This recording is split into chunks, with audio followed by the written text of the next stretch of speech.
Our budget is here. Months later, but our budget is here, and the internet is on the fence with it. Actually, quite a bit of people are trashing it, and mostly because of the deficit. Now, we're going to talk about that deficit and we're going to talk about how it could potentially help us. But the deficit, here's the thing, I don't personally mind this budget. Here's the thing, if you want a bigger and better economy, you need to spend to get that, right? And cutting sounds nice and all, don't get me wrong, but when things are stopped being built, our economy stops at the same time. So we do need to invest in our economy for it to grow, my opinion, but I'm no economist. But I don't think this budget is reckless at all.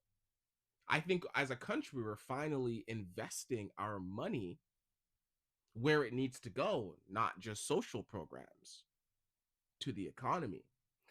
The government's 2025 budget, unveiled by our finance minister Tuesday, sets out an agenda of 141.4 billion in new spending, offset by 51.7 billion in projected savings over the next 5 years, which we will speak about later.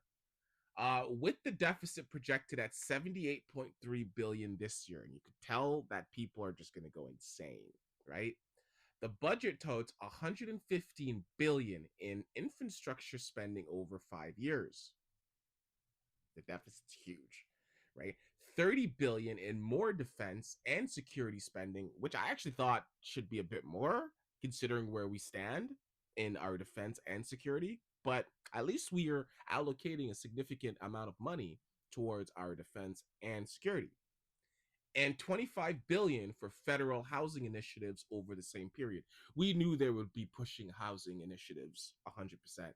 So that is, we knew that was going to be a part of it. Now, where I think they're going to get themselves in a little bit of trouble, it also promises to invest 110 billion over 5 years in productivity and competitiveness initiatives, measuring the government hopes will help their new target of catalyzing 500 billion in private sector investments by 2030.